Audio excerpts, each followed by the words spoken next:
All right, going back to our top story, the landmark India-UK Free Trade Agreement, officially known as the Comprehensive Economic and Trade Agreement or CETA, comes into effect from today, that is July 15th. The agreement is expected to boost bilateral trade, expand market access, create employment and strengthen investment between the world's fifth and sixth largest economies. Also, we told you that the government says the pact will help raise India-UK bilateral trade from $60 billion to $100 billion by 2030. Ajay Mishra joins us from New Delhi to get us more on this. Ajay, help us understand in very simple terms the importance of this FTA, though we've told our viewers that it will help in increasing the bilateral trade. But to what extent will it further strengthen India's position when we talk of global trade on the global page? Thanks, Preeti, for having me on the show. I think it's a landmark, FTA between the fifth and sixth largest economy of the world. And it is going. It is just not a trade deal, but it is going to increase the prospects for Indian exporters to have a greater market in UK. Number one. Secondly, we have a double convention, DCC, which is coming into force, which means that the employees which companies are putting out in UK, they had to shell out 23% of their salary for the national social security contribution of UK. Now, when DCC is the double convention, the agreement is in place, the companies will have to just deposit the PF contribution just in India. They will not have to shell out 23% of their salaries in the UK, which means that India is going to save $600 million annually just because of this DCC, which is a very important part of this comprehensive agreement between India and UK.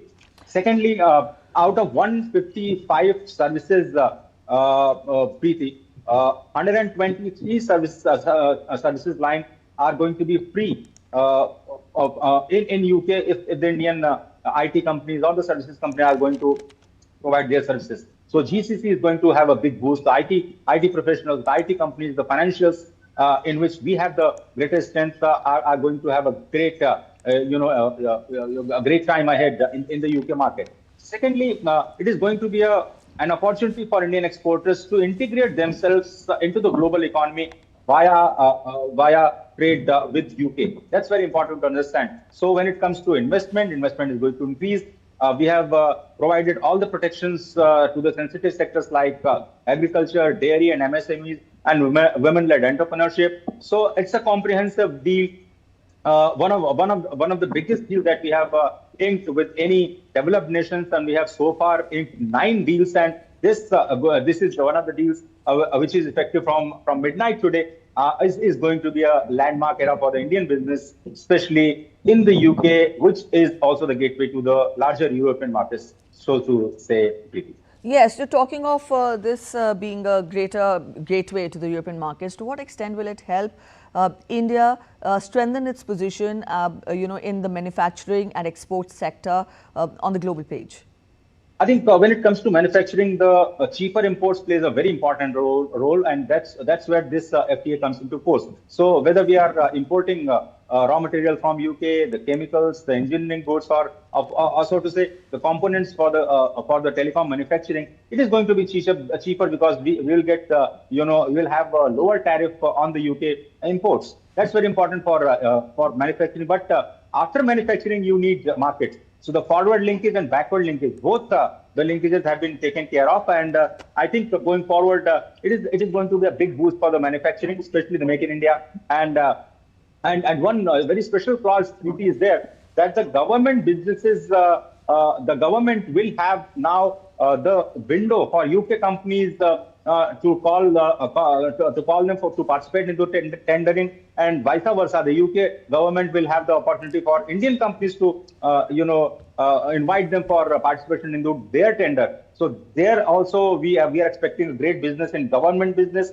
MSMEs are going to be benefited, whether it is textile, footwear, leather, so to say the food processing. 97% of the tariff line under the food processing sector is going to be having a zero duty in UK. So it's a great potential for exporters, for the food processing sector, for the marine sector, for the engineering goods, for the chemical goods. And when it comes to automobile, very interesting fact is that we have set a quota of 23,000 cars and automobiles from UK. So out of 6 million cars that we register every year in India, the British cars are going to have a share of only 23%, while Indian companies will have a full access to the UK market, and we are going to have a great time for the Indian automobile market. So in nutshell, it is going to be great for Indian manufacturing. It will boost Make in India. It will boost Atmanirbhar Bharat Abhiyan. And going forward, the integration with the UK along with the other European nations, we know that we are going to have a free trade agreement with Eurozone also. It is going to be very soon. So we are working on several such negotiations, and not just trade, but investment, services, and mobility included.